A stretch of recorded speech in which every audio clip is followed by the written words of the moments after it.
interesting here is that there's a lot of demand for secondary market liquidity for private equity. For example, if a family-owned business out of Australia valued at below 100 million with healthy cash flow, today if they wish to exit, they don't have a lot of options. There will be maybe small mid-tier-size private equity firms who will buy out such cash flow friendly businesses. However, there isn't probably enough dry powder to go around. However, these are actually pretty interesting investments for accredited investors or family offices.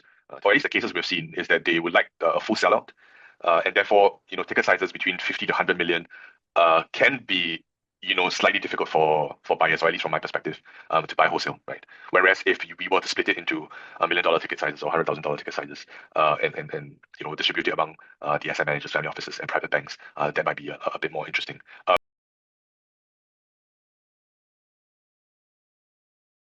Accounting crypto means thousands of transactions, fluctuating prices, multiple wallets, exchanges, and bank accounts. One mistake means inaccurate reports, compliance risks, and wasted hours. CoinX Books simplifies it all. Seamlessly import transactions, automate categorization, and get real-time insights. Fast, accurate, stress-free. CoinX Books, your solution to the chaos. Hi everybody, welcome to another episode of the Web3 Accountant Radio. Today we have with us Mark. He is the current VP of Client Solutions at Hydra X, a long-established exchange in Singapore. And I will leave Mark to introduce himself. Hi Mark. Hi, thanks. Hi, thanks, Bishang, for having me on the Web3 Accountant Radio. I'm Mark, Hydra X. I lead client solutions. And so Hydra X is there are two main parts to our business. One, the first vertical is we provide white label technology to financial institutions for them to be able to handle assets on the blockchain, right? Whether it's primary issuance, secondary trading, or custody. The second part of our business is license services. So we have several licenses from the MAS in Singapore, broker-dealer, custody, and exchange. And so if you put both tech and licenses together, we are very much a one-stop shop for anyone who wants to do RWA tokenization. We have both the expertise and the technology to help you. Yeah.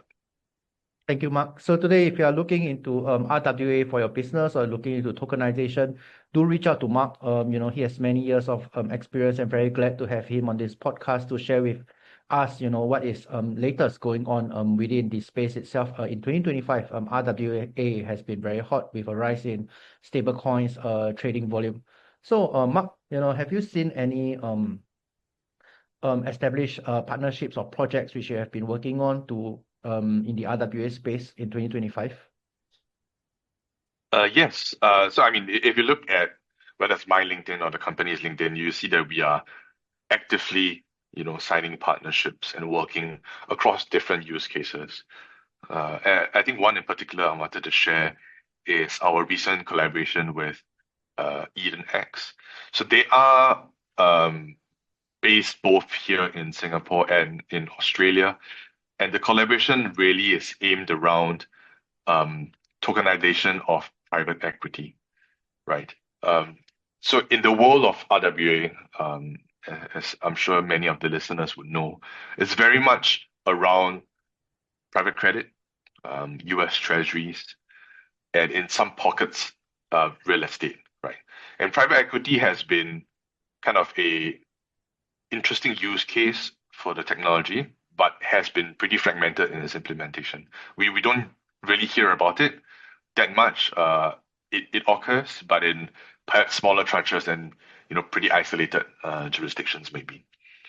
But what's interesting here is that there's a lot of demand for secondary market liquidity for private equity. For example, if a family-owned business out of Australia valued at below 100 million with healthy cash flow, today if they wish to exit, they don't have a lot of options. There will be maybe small mid-tier size private equity firms who will buy out such cash flow friendly businesses. However, there isn't probably enough dry powder to go around. However, these are actually pretty interesting investments for accredited investors or family offices to put their money in. Again, private equity, just like any public equity also, if you put all your investments into a single company, it's pretty risky. So what tokenization does is that it then splits the business into investable portions, into fractions. So you actually diversify your risk across several cash flow generating businesses from families that wish to exit. So at a high level, I think that's what we are trying to achieve. Thank you. Thank you, Mark. So, what is the biggest advantage of using tokenization against the technology that was available in the Web2 or traditional banking world? Because I understand for private equity, even in the traditional world, we don't have to buy the whole company. We can buy a slice of it. Yeah. Yes, you're right. And I think the biggest kind of benefit here is the ability to structure the deal in different ways. So one, or at least the cases we've seen, is that they would like a full sellout, and therefore, ticket sizes between 50 to 100 million can be, slightly difficult for buyers, or at least from my perspective, to buy wholesale, right? Whereas if we were to split it into $1 million ticket sizes or $100,000 ticket sizes, and distribute it among the asset managers, family offices, and private banks, that might be a bit more interesting. So look, fractionalization is not something new. Blockchain does it more efficiently. I think that's one key, right?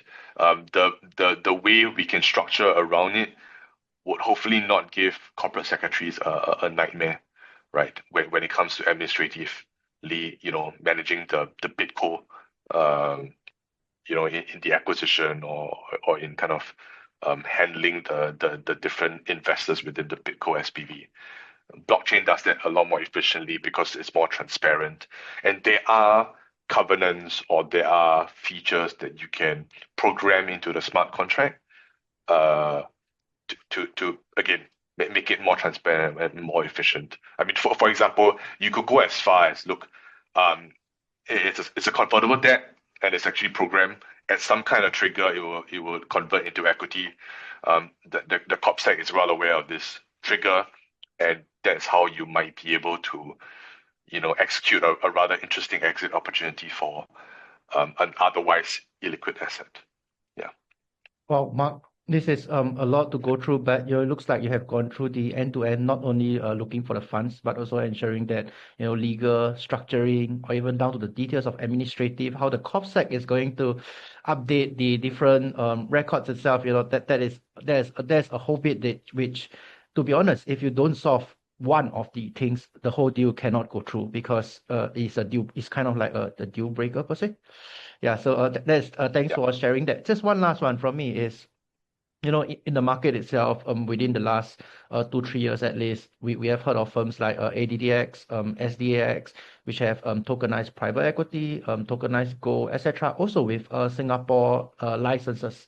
So in this maybe competitive field, what is the Hydra X difference, or can you share later? Yeah, no problem. So we possess some of the same licenses as ADDX and SDAX. However, I think where we set out to do is become an infrastructure layer. So we are very, very happy to support ADDX and SDAX from our services, whether it's being a custodian or providing them tech, and really be able to, like I mentioned on private equity, create more use cases which the industry can start to tokenize and distribute. So even though we are, I guess, share the same licenses, I think the field and the potential and the TAM, it's so big that, we are always very happy to kind of work together to get there. And that's also the reason why we are always very open to collaborations and partnerships. And maybe just to shed a bit of light, if you were to look at kind of each competitors or RMOs offerings, they are slightly differentiated, right? Some might focus on funds, private credit, real estate, alternative assets.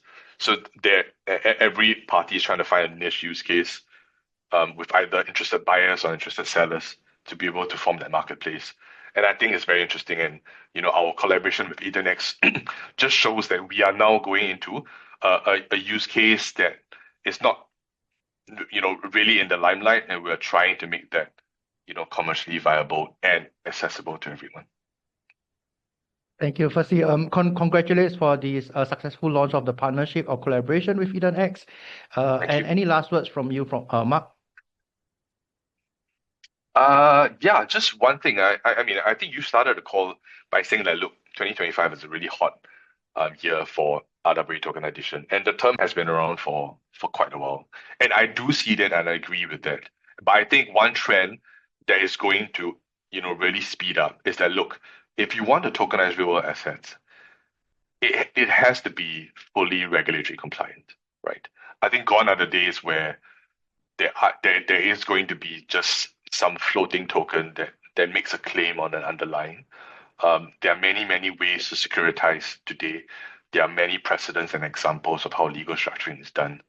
And the fact that I was able to kind of go into a bit more detail is because these are questions that our partners and clients have asked us. And if the issuers were to ask these questions, you can be certain that the investors are going to ask even more tougher questions. And therefore, I think the trend in 2025, at least for the rest of the year, is going to be regulatory compliant tokenization of real assets. Thank you, Mark. Yeah, in terms of regulatory compliance, towards the end of May, the MA has just dropped regulations for crypto entities. There's something that shows that, other than the industry itself, the regulators are also looking deeply into regulations. So yeah, I think if we want to do a sustainable business, definitely we have to go the regulatory and compliant way. Today, whether you are a big financial institution or a small family officers looking to speak about RWA or tokenization, do reach out to Mark. I've spoken with him multiple times, and he's highly knowledgeable into this field, and he will definitely point you in the right direction. Thank you, everybody. And if you like this podcast, please like and subscribe. See you.